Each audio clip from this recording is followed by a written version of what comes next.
नवरात्रि के पावन अवसर पर हमारे सभी साथियों का पीपल पेड़ चैनल पर एक बार फिर से स्वागत है।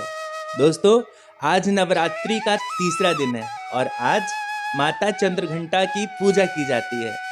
तो चलिए आज माता चंद्रघंटा की कथा सुनते हैं और शुरू करते हैं कहानियों का यह सिलसिला।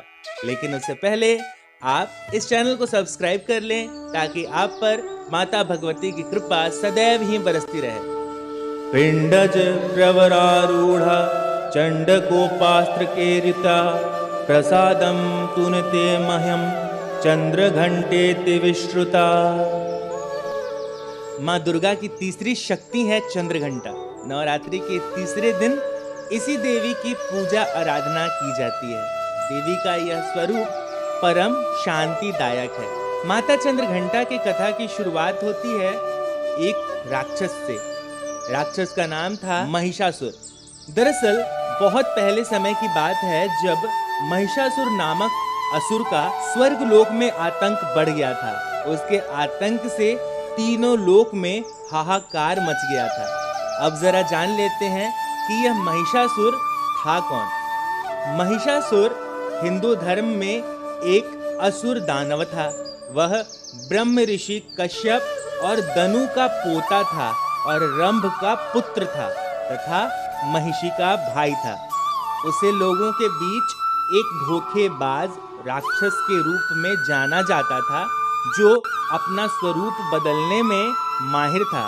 वह आकार और रूप बदलकर बुरे कृत्य किया करता था। अब बढ़ते हैं कथा की ओर। धीरे धीरे समय के साथ महिषासुर का आतंक बढ़ता चला गया।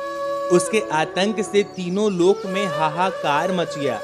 भगवान द्वारा प्रदत्त अतुल बल से महिषासुर बेहद ही शक्तिशाली बन गया।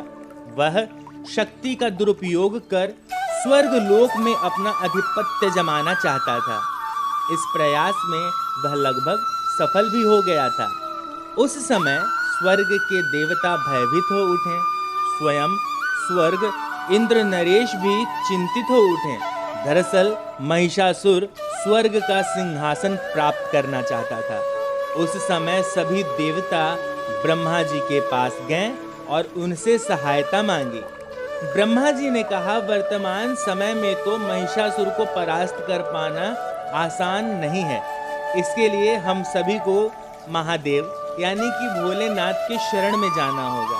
उस समय सभी देवता सबसे पहले जगत के पालनहार भगवान विष्णु के पास गए और उनसे सहमति लेकर एक बार फिर सभी महादेव के पास कैलाश पहुंचे।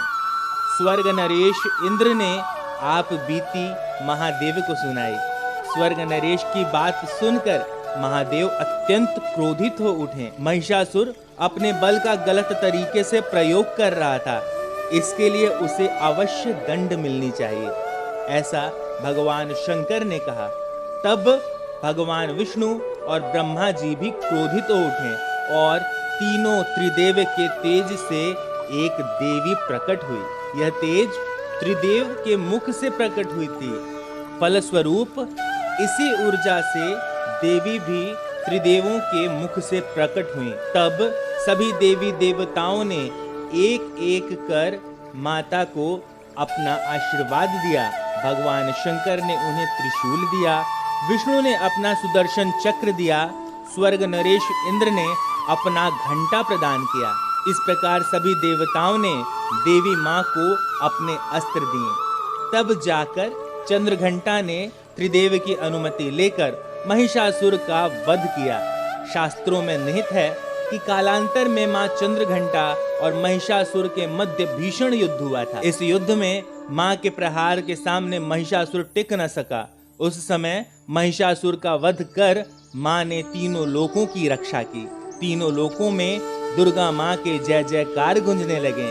कालांतर से मां चंद्रघंटा की पूजा उपासना की जाने लगी। मां अपने भक्तों के सभी दुख हर लेती हैं, साथ ही समृद्धि और शांति प्रदान करती है। अतः साधक द्वारा भाव से शारदीय नवरात्रि के तीसरे दिन माता चंद्रघंटा की उपासना की जाती है। हम आपको बता दें कि माता के शीश पर जो अर्धचंद्र है उसका आकार एक घंटे के जैसा है। इसीलिए माता दुर्गा के इस स्वरूप को चंद्र घंटा कहते हैं। तो दोस्तों, यहाँ समाप्त होती है माता चंद्रघंटा की कथा। कथा अगर आपको अच्छी लगी हो तो इसे अपने दोस्तों और परिवारों के साथ साझा करें। इस कथा को लेकर आपके मन में कोई सवाल या संशय हो तो उसे कमेंट बॉक्स में लिखें। हाँ, इस नेक कार्य में अगर आप किसी भी तरह से हमारी मदद करना चाहते हो तो स्क्रीन पर दिए गए नंबर पर आप अपनी आर्थिक सहायता हम तक भेज सकते हैं। अगले वीडियो तक के लिए हमारे सभी साथियों को हरे कृष्णा।